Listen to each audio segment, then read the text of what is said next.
New ইয়র্কের Jackson থেকে আপনাদের সঙ্গে আছে আমি খালেদ মহিউদ্দিন। জুলাই সনদ প্রশ্নে এখনও পুরোপুরি ঐকমত্যে আসতে পারেনি জুলাই আন্দোলনের মিত্ররা। তবে তার চেয়েও যে বিষয়টি আশঙ্কা সেটি হচ্ছে যে অনেকগুলো দলের ভেতরেই নানা ধরনের বিভেদ দেখা যাচ্ছে। বিভেদের সুর এখন সারা দেশে, অনেকের মনে শঙ্কা নির্বাচন সময় মতো হবে কিনা, হলে সেটা কোন নির্বাচন সময় মতো হলেও সেটি একটি সুষ্ঠু এবং শান্তিপূর্ণ নির্বাচন হবে কিনা সে নিয়েও রয়েছে নানা রকম প্রশ্ন।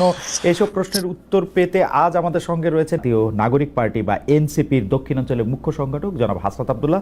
জনাব হাসনাত আবদুল্লাহ, আপনাকে আমাদের অনুষ্ঠানে স্বাগত জানাই।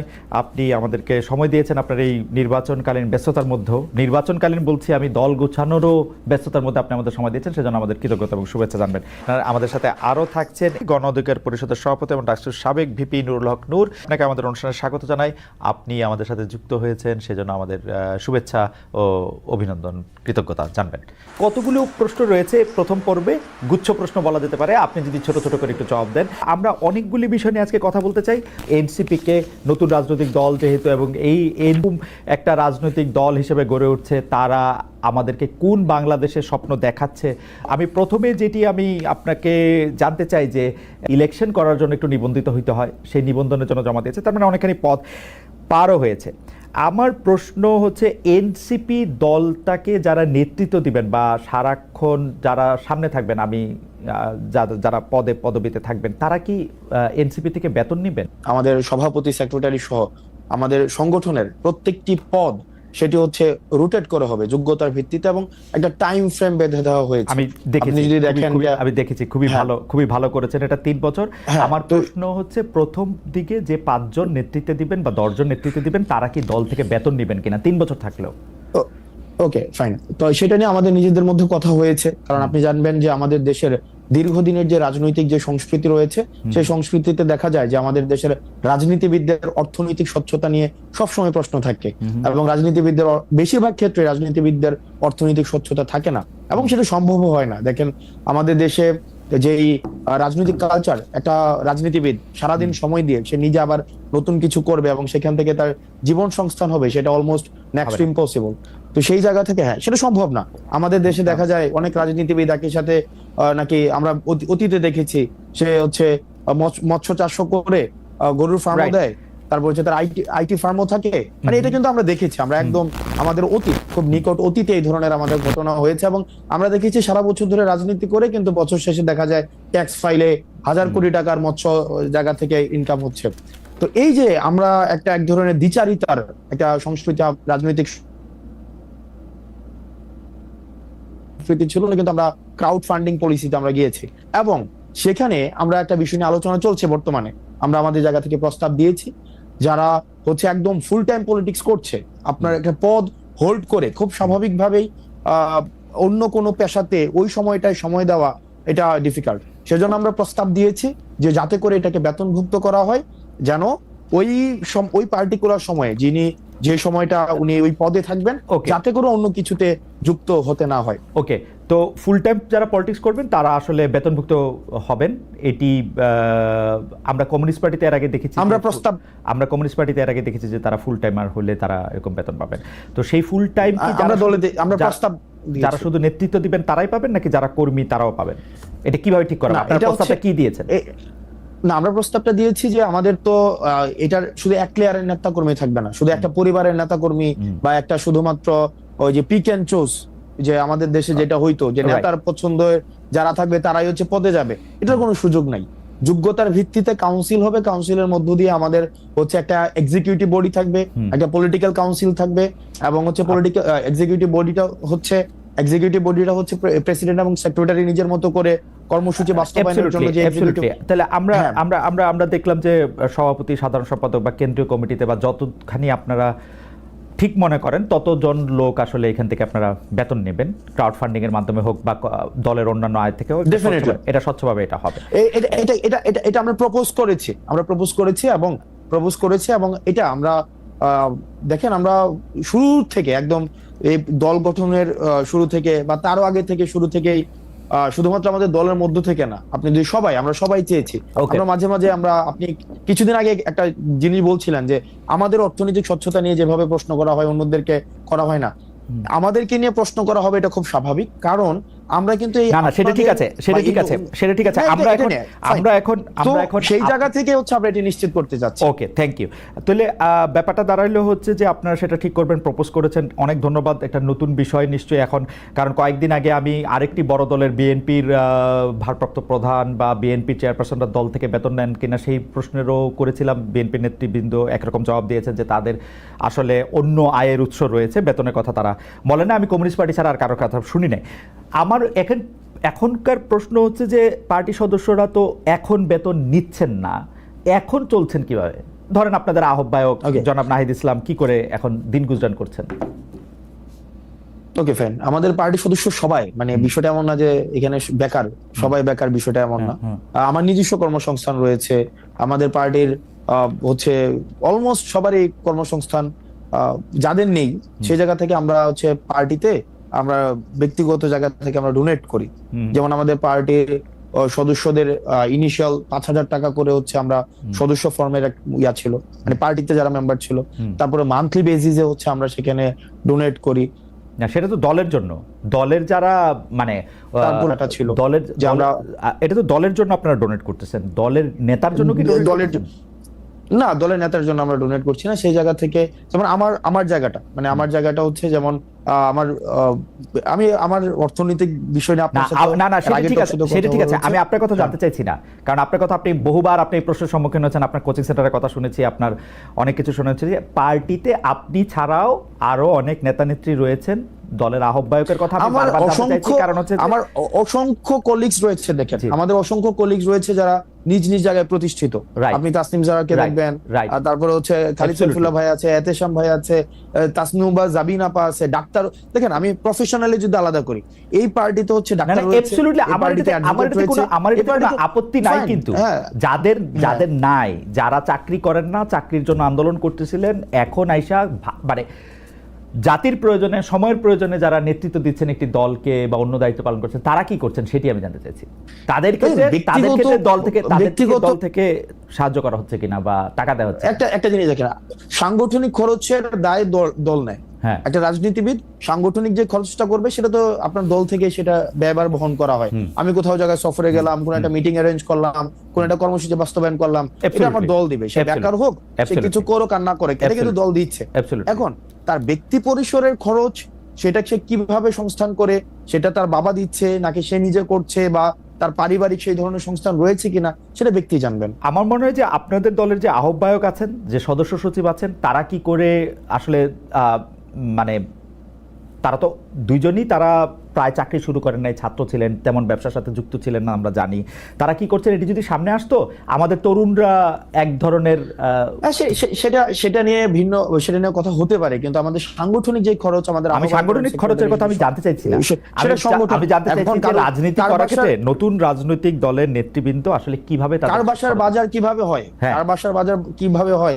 ওনারা তো একদম যে ওনারা সিঙ্গেল সবকিছু ডিল করে বিষয়টা এমন, ওদের ফ্যামিলি সদস্য রয়েছে, ওনাদের পরিবারের সদস্য রয়েছে, নিশ্চয়ই সেটা ওনারা ভালো বলতে পারবেন। আচ্ছা ঠিক আছে, আপনাদের পার্টিতে পূর্ণাঙ্গ কমিটি বলতে আমরা যেটা বুঝি, সভাপতি, সাধারণ সম্পাদক, যার কথা বলেছেন, সেটি কবে আসবে? আপনারা কি এই জায়গাগুলি ফাঁকা রাখছেন উপদেষ্টা মাহফুজ এবং উপদেষ্টা আসিফ ফিরে যেন আসলে সেটি হয়, সেটির জন্য?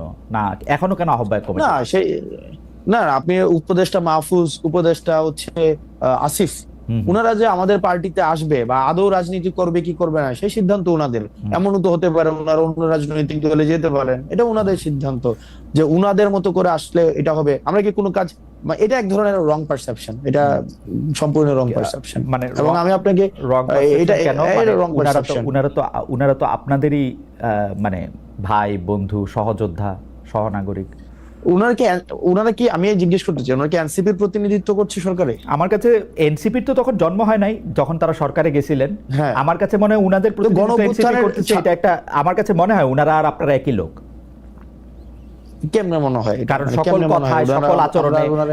কথায়, সকল আচরণে আপনারা সরকারকে ডিফেন্ড করেন, সরকারের যতটুকু অংশ দুই উপদেষ্টা, ছাত্র উপদেষ্টা আপনাদের আছেন, তাদেরকে ডিফেন্ড করেন, তারা আপনাদেরকে ডিফেন্ড করেন। আমরা কেমনে সরকারকে, না আমরা আপনারা সরকারের যতটুকু, হ্যাঁ আপনারা সরকারের সমালোচনা করেন, না যতটুকু দেখেন, হ্যাঁ সরকার যতটুকু হচ্ছে উপদেষ্টা দুজনকে বাদ দিয়ে আপনারা সমালোচনা করেন সরকারকে। না উপদেষ্টা দুজনকে বাদ দিয়ে কিভাবে? তারা ছাত্র, দেখেন বেশিরভাগ ক্ষেত্রে আমার, তারপর হচ্ছে দুইজন উপদেষ্টা বা আমাদের পার্টির আর দুইজন উপদেষ্টার কথা যদি কোনো ক্ষেত্রে মিলে, তো সেক্ষেত্রে খুব স্বাভাবিক না বিষয়টা, কারণ আমরা তো ছাত্র প্রতিনিধি হিসেবে ওনারা সেখানে গিয়েছিলেন। এখন এই মিলে যাওয়ার মানেই না, আমরা দেখেন, আমরা তিনজন ছাত্র উপদেষ্টা পেয়েছিলাম। স্পেসিফিক বলেন, আমি স্পেসিফিক বলি, আমরা হ্যাঁ, তিনজন ছাত্র উপদেষ্টা পেয়েছিলাম। একজন ছাত্র উপদেষ্টা এসে এই দলের আহ্বায়ক হয়েছেন, দুই ছাত্র উপদেষ্টা আলাদা রয়েছেন। এই দুই ছাত্র উপদেষ্টা যখন কোনো সরকারি কাজে সম্পৃক্ত হন, রাষ্ট্রীয় কোনো যখন সিদ্ধান্ত নেন, আমরা দেখা যায় এনসিপি একই সূত্রে কথা বলে। যেমন ধরা যাক, দক্ষিণ ঢাকা নিয়ে মেয়র কে হবেন, ইশাক হবেন নাকি অন্য কেউ হবেন, সেটাতে উপদেষ্টা আসিফ এবং এনসিপির কথা পুরোপুরি মিলে যায়। স্পেসিফিক যদি আরো উদাহরণ চান, তাহলে আমি এইরকম বলতে পারি যে কোনো একটা জায়গায় গিয়ে দেখেন, উপদেষ্টা আসিফ যদি একটা সঠিক পজিশন নেন, একটা রাইট পজিশন নেয় কোন একটা বিষয়ে, যে কোন উপদেষ্টা, তো সেক্ষেত্রে এই পজিশনটাকে যদি আমরা এটাকে আবার কিন্তু বিষয়টা হচ্ছে কোন রং পজিশন যদি নেয়, সেটাকে ব্লাইন্ডলি যদি কখনো এটাকে এন্ডোর্স করতাম, তাহলে সেই বিষয়টা হচ্ছে আপনি বলতে পারতেন যে আমরা হচ্ছে ওনারা আমাদের প্রতিনিধিত্ব করছে। এই পর্যন্ত রাইট পজিশন, এই পর্যন্ত দুইজন উপদেষ্টা যে কোনো সবগুলি রাইট পজিশন নিয়েছেন। না না, যে সবগুলো রাইট পজিশন নিয়েছে, মানে আপনি স্পেসিফিক বলেন। না না, আমি স্পেসিফিক বলবো না, এবার আপনি স্পেসিফিক বলেন আব্দুল্লাহ, আপনি এবার স্পেসিফিক বলেন। না সবগুলো তো রাইট। এইবার আপনি বলেন যে এইবার আপনারা বলেন যে সবগুলো রাইট নাই তো। এইবার আপনারা বলেন যে এই উপদেষ্টাদের মধ্যে কোন কাজের আপনারা সমালোচনা করেছেন, এই দুই উপদেষ্টার? দেখেন, এই দুই উপদেষ্টার দেখেন, আমরা শুরু থেকে বলছি, দেখেন এই দুই উপদেষ্টার কাজকে, এক নাম্বার হচ্ছে আমাদের যে মাহফুজ আব্দুল্লাহর কাজ হচ্ছে আমাদের এই যে মিডিয়া, তারপর হচ্ছে উনি তথ্য প্রযুক্তি মন্ত্রণালয় উনি দেখেন।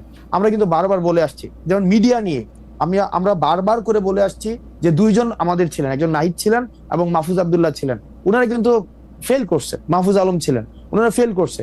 কারণ এই যে মিডিয়া যেভাবে সন্ত্রাস ম্যানুফ্যাকচার করেছে বা বৈধতা উৎপাদন করেছে, সেটির জন্য প্রয়োজনীয় ব্যবস্থা নেওয়ার দায়িত্ব ছিল, সেটা নিতে পারে নাই।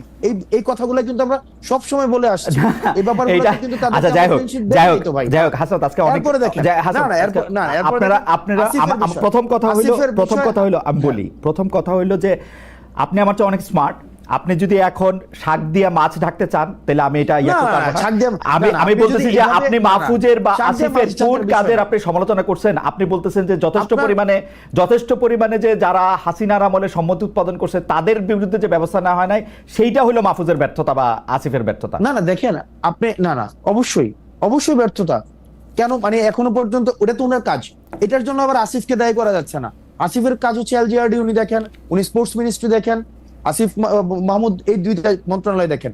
এখন এই দুইটা মন্ত্রণালয়ের আপনি বলেন না যে কোন কোন বিষয়গুলো আপনি বলেন। আমি ইশাকের কথা বললাম, মেয়র ইশাকের ক্ষেত্রে আসিফের অবস্থান, এবং সেই আসিফ জনাব আসিফ নজরুল, দেখেন আসিফকে আমরা কি দেখেন আমি একজন উত্তর ঢাকায় প্রশাসক নিয়োগের ক্ষেত্রে আসিফের গাজোয়ারি অবস্থান আপনারা কোনোদিন প্রতিবাদ করেন না। এটা অন্য কোনো দুটি ক্যাম্পেইন সোশ্যাল মিডিয়াতে আমরা দেখতে পাচ্ছি। একটি হচ্ছে ডক্টর ইউনূসকে 5 বছর ক্ষমতায় চাওয়া, দ্বিতীয়টি হচ্ছে বিএনপির যেসব জাতীয় নেতা নির্বাচনের দাবিতে সোচ্চার ছিলেন তাদের ব্যঙ্গ করে ক্যাম্পেইন।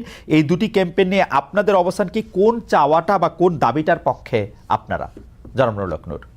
ডক্টর ইউনূসকে 5 বছর নির্বাচিত সরকারে পাওয়ার একটা আকাঙ্ক্ষা আমাদের এই আন্দোলনের, বিশেষ করে ছাত্র আন্দোলনের একজন পরিচিত ছাত্র নেতা তিনি ফেসবুকে স্ট্যাটাস দিয়েছিলেন, যেটা কি মূলত অনেকে ভেবেছে যেহেতু তার সোশ্যাল মিডিয়াতে একটা বড় ফ্যান ফলোয়ার্স আন্দোলন কেন্দ্রিক আছে, অনেকে সেটা কপি করেছে, প্রচার করছে, ভাবছে যে যেহেতু তারা এই আন্দোলনের একটা পরিচিত মুখ বা পরিচিত নেতা, কাজে এটা হয়তো তাদের দৃষ্টিভঙ্গি, এবং যেহেতু তাদের মধ্যে আবার সরকারেও তাদের দুজন এখনো প্রতিনিধি আছে, 3 জন ছিল, একজন পদত্যাগ করে দল গঠন করেছে, অনেকে ভেবেছে তাহলে এটা বোধহয় এই সরকার ছাত্র নেতা তাদের একটা মনোভাব, তো কাজে এইটাকে পাবলিকলি এন্ডোর্স করা বা এটার পক্ষে জনমত গঠন করা, এইরকম ভাবেও কেউ ক্যাম্পেইনটা করতে পারে। তবে এটার সরকারের পক্ষ থেকেও জানানো হয়েছে যে এই ধরনের চিন্তা ভাবনা তাদের নাই।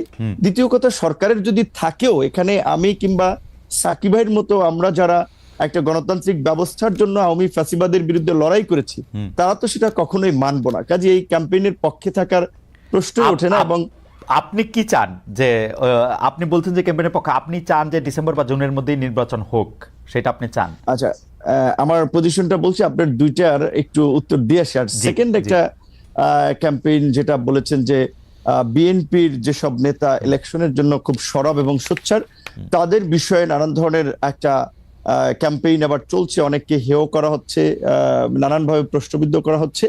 এটা কিছু লোক এগুলো ছড়াচ্ছে, কেউ কেউ রাজনৈতিক ইন্টেনশন থেকে, কেউ কেউ তাদের নিজেদের একটা ফায়দা নেওয়ার জন্য। ধরেন যখন একটা অনির্বাচিত সরকার থাকে তখন কিন্তু কিছু লোকেদের কদর বাড়ে, কিছু লোক সুযোগ সুবিধা নিতে পারে। কাজেই সেই কমিউনিটির লোকজন কিংবা সেই গ্রুপটা তো চাবে যে এই ধরনের একটা সরকারকে জগা খিচুড়ি কিংবা এ ধরনের একটা মানে জনপ্রতিনিধিবিহীন ইলেকশনবিহীন যদি সরকার রাখা যায়, তাহলে তো সেখান থেকে তারা ফায়দা টায়দা নিতে পারছে, তারা ব্যবসা বাণিজ্য, কেউ কেউ দল গঠন করতে চাইলে বা দল করতে চাইলে সেখানে তারা সময়টাকে কাজে লাগাতে পারছে। এই ধরনের পক্ষে থাকা একটা শ্রেণীর একটা অংশের লোকজনের অস্বাভাবিক নয়। আবার ধরেন ইউনূসের মতো একজন ব্যক্তি যার এরকম একটা গ্রহণযোগ্যতা, এবং আপনি লক্ষ্য করেছেন যে ডক্টর ইউনূসকে যখন আওয়ামী লীগের আমলে হ্যারাস করা হচ্ছে, মামলা দিয়ে অপমান করা হচ্ছে, সেগুলোর বিরুদ্ধে বলতে গেলে একমাত্র অফিসিয়ালি আমি এবং আমাদের দল থেকে আমরা রাজপথে মশাল মিছিল থেকে প্রতিবাদও করেছি, তার পক্ষে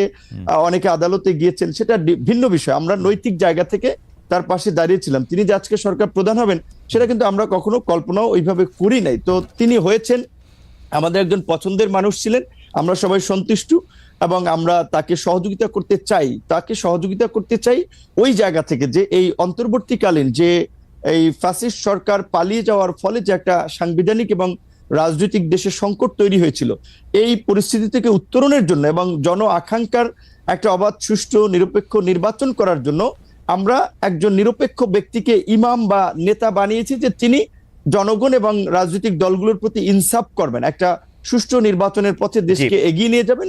এবং আমাদের যে প্রত্যাশা যে রাষ্ট্রের কিছু মৌলিক সংস্কার, যেটা গত 16 বছরে আওয়ামী লীগ রাষ্ট্রের চরিত্রটাকে নষ্ট করে একটা ফ্যাসিবাদী রাষ্ট্রে পরিণত করেছে, সেই সংস্কারের জন্য আমরা বলেছি যতটুকু সময়ের প্রয়োজন সেই সময়টুকু সকল রাজনৈতিক দল, আমরা যারা গণতন্ত্রের জন্য লড়াই সংগ্রাম করেছি, ফ্যাসিবাদের আমলে লড়াই সংগ্রাম করেছি, তারা দিতে চাই।